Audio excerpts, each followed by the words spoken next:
कैसे मनावो ना।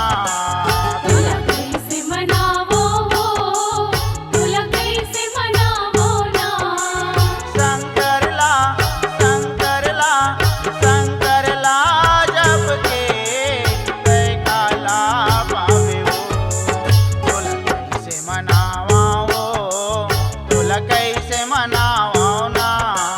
तोला कैसे मनावो वो, तोला कैसे मनावो ना।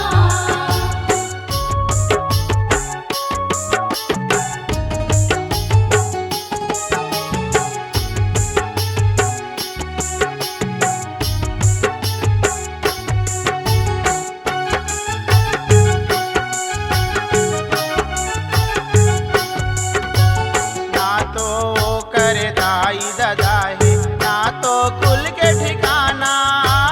ना तो कुल के ठिकाना हो दाई, ना तो कुल के ठिकाना।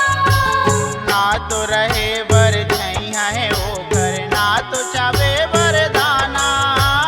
ना तो चावे बरदाना हो मैया, ना तो चावे बरदाना।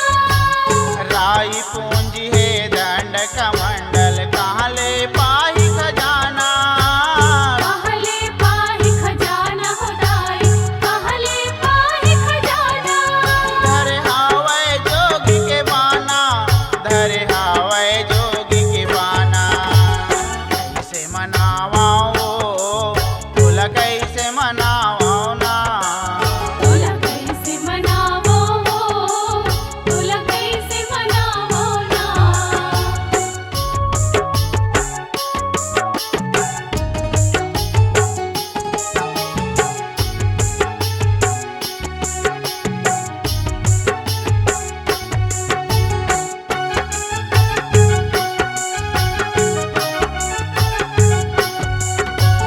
आसन घाट के भावुत चुप रे, भांग धतूरा खाए।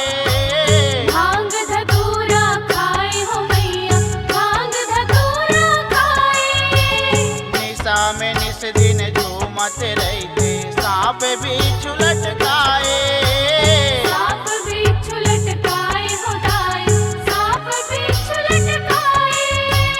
भूत प्रेत बैताल के संग में तो नहा सही गोटियाए। पुनः सही गुठियाए हो दाई, पुनः सही गुठियाए। कोनो बोले हे महादेव, कोनो बोले हे महादेव। है मान जगौरी वो, है मान जगौरी ना। हे मान जगौरी वो, हे मान जगौरी ना।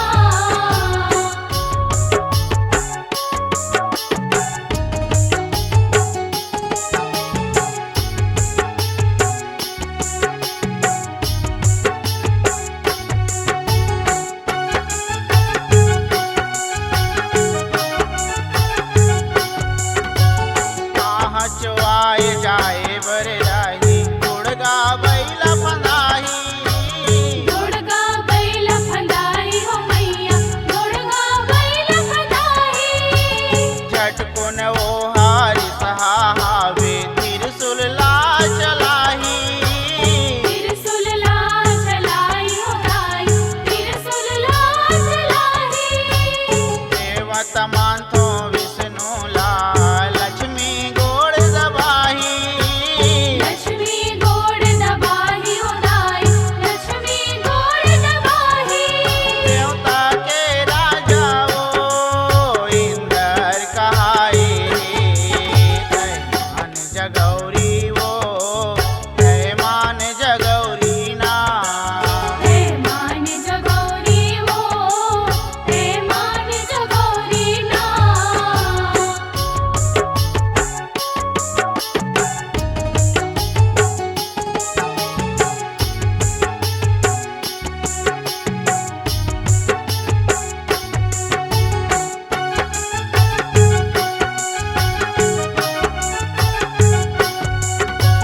पार्वती के परीक्षा ले बर मुनि रूप में आए। मुनि रूप में आए हो मैया, मुनि रूप में आए। अपन पति के निंदा निंदा सुन के गौरी के आंसू